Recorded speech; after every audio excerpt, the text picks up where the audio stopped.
ध्येय टीवी के daily MCQ कार्यक्रम में एक बार फिर से आप सबका स्वागत है। इस कार्यक्रम में हम आईएएस, पीसीएस और अन्य प्रतियोगी परीक्षाओं के बहुविकल्पीय प्रश्नों पर चर्चा करते हैं। तो आइए शुरू करते हैं आज का पहला सवाल। हाल ही में सुर्खियों में रहे ब्रू शरणार्थी किस राज्य से संबंधित हैं? आपके ऑप्शंस हैं ए त्रिपुरा, बी असम, सी नागालैंड या फिर डी मेघालय। इसका उत्तर है ए यानी त्रिपुरा। केंद्रीय सामाजिक न्याय और अधिकारिता राज्य मंत्री प्रतिमा भौमिक ने हाल ही में कहा है कि त्रिपुरा में राहत शिविरों में रह रहे विस्थापित ब्रू शरणार्थियों के पुनर्वास का काम 31 मार्च 2022 तक पूरा कर लिया जाएगा और इसके चलते ब्रू शरणार्थी चर्चा में आ गए। उन्होंने कहा कि मूल रूप से मिजोरम की इस जनजाति का राज्य में पुनर्वास का कार्य पिछले साल अप्रैल में शुरू किया गया था।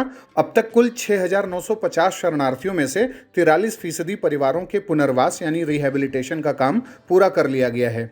ये सभी उत्तर त्रिपुरा में स्थित 6 राहत शिविरों में रह रहे थे।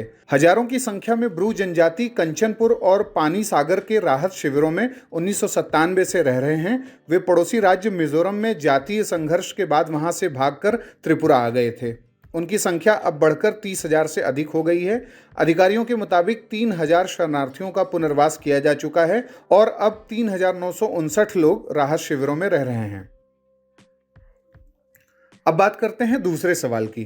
हाल ही में 10,000 फीट की ऊंचाई पर 104 फीट ऊंचा भारतीय झंडा किस स्थान पर फहराया गया है? आपके ऑप्शंस हैं ए लद्दाख, बी तवांग घाटी, सी अहमदाबाद या फिर डी इंदौर।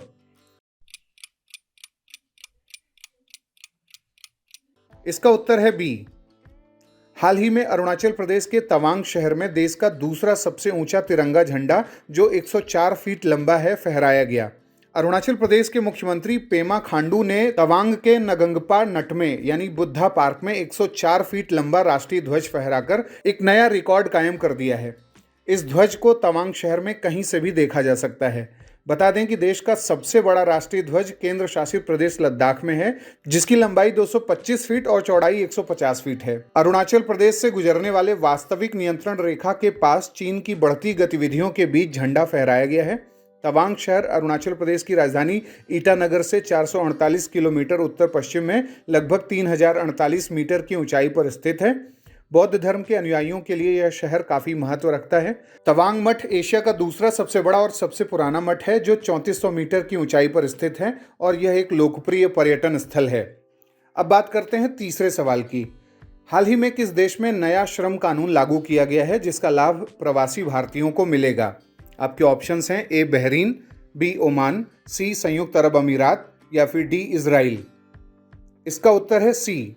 हाल ही में संयुक्त अरब अमीरात में नया श्रम कानून लागू हो गया है जिसका खाका यूएई सरकार ने पिछले साल नवंबर में पेश किया था। नए कानून में कामगारों को नए अधिकार दिए गए हैं। माना जा रहा है कि नए कानून से भारतीय कामगारों को कई लाभ मिलेंगे। यूएई की अर्थव्यवस्था में भारतीय नागरिकों का बड़ा योगदान है। भारतीय नागरिक यूएई की कुल आबादी का 40% हिस्सा हैं और इनकी संख्या 35 लाख है। बड़ी संख्या में भारतीय नागरिक यूएई के प्राइवेट सेक्टर में नौकरी करते हैं। यूएई के मानव संसाधन मंत्रालय ने कहा है कि नए कानून के मुताबिक अब नौकरी के कॉन्ट्रैक्ट में हर छोटी से छोटी चीज की जानकारी शामिल की जाएगी। कॉन्ट्रैक्ट में कामगार, उसके नियोक्ता, काम का ब्यौरा, काम के घंटे, छुट्टियां, joining date, working place, salary, सालाना छुट्टी, नोटिस पीरियड समेत हर चीज की जानकारी शामिल होगी। अब बात करते हैं चौथे सवाल की। इकरी सैट जिसकी 50वीं वर्षगांठ हाल ही में मनाई गई है किस राज्य में स्थित है? आपके ऑप्शंस हैं ए राजस्थान, बी गुजरात, सी आंध्र प्रदेश या फिर डी तेलंगाना। इसका उत्तर है डी। हाल ही में हैदराबाद तेलंगाना में इकरी सैट की 50वीं वर्षगांठ समारोह का आयोजन किया गया था और इसके शुभारंभ पर प्रधानमंत्री ने अपना संबोधन भी दिया था। हैदराबाद के पाटन चेरू शहर में international crops research institute for semi arid tropics का वर्षगांठ समारोह मनाया गया। इकरी सैट का मतलब है अंतर्राष्ट्रीय फसल अर्धशुष्क उष्णकटिबंधीय अनुसंधान संस्थान यानी international crops research institute for the semi arid tropics. ICRISAT की स्थापना 1972 में हुई थी और यह ग्रामीण विकास के लिए कृषि अनुसंधान में लगा हुआ एक महत्वपूर्ण संगठन है। अब बात करते हैं आज के पांचवें और अंतिम सवाल की। हाल ही में निम्नलिखित में से कौन सा राज्य एक राष्ट्र एक राशन कार्ड योजना को लागू करने वाला 35वां राज्य अथवा केंद्र शासित प्रदेश बना है? आपके ऑप्शंस हैं ए झारखंड, बी बिहार, सी मध्य प्रदेश या फिर डी छत्तीसगढ़। इसका उत्तर है डी। हाल ही में खाद्य और सार्वजनिक वितरण विभाग ने एक राष्ट्र एक राशन कार्ड यानी ONORC योजना के कार्यान्वयन की दिशा में राज्यों और केंद्र शासित प्रदेशों की प्रगति की समीक्षा की थी।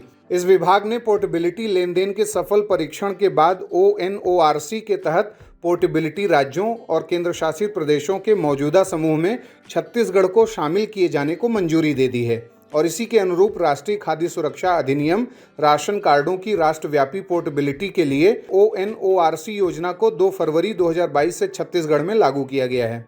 छत्तीसगढ़ के शामिल होने के बाद 35 राज्यों केंद्र शासित प्रदेशों में ONORC योजना का संचालन किया जा रहा है और देश की लगभग 96.8% NFSA जनसंख्या को कवर किया जा रहा है। छत्तीसगढ़ के प्रवासी NFSA लाभार्थी भी अब पूरे देश में किसी भी उचित मूल्य की दुकान पर सब्सिडी वाले खाद्यान्न की खरीद कर सकेंगे। तो ये था हमारा डेली MCQ कार्यक्रम। आपके 5 में से कितने सवाल सही हुए, कितने गलत, आप हमें कमेंट बॉक्स में बताएं। आशा करते हैं कि ये प्रोग्राम आपके लिए उपयोगी साबित हो रहा होगा। अगले MCQ के साथ जल्द ही हाजिर होंगे। इजाजत दीजिए, नमस्कार। UPPCS क्रैक करने का जबरदस्त टूल ध्येय IAS का कॉम्प्रिहेंसिव एक्सप्रेस टेस्ट सिर्फ 100 रुपए में और साथ ही पाएं सब्जेक्ट वाइज आकलन, काउंसलिंग सेशन और एकेडमिक सपोर्ट। अपेयर करने के लिए नीचे डिस्क्रिप्शन बॉक्स में दिए गए लिंक पर क्लिक करें या ध्येय IAS ऑनलाइन ऐप को डाउनलोड करें।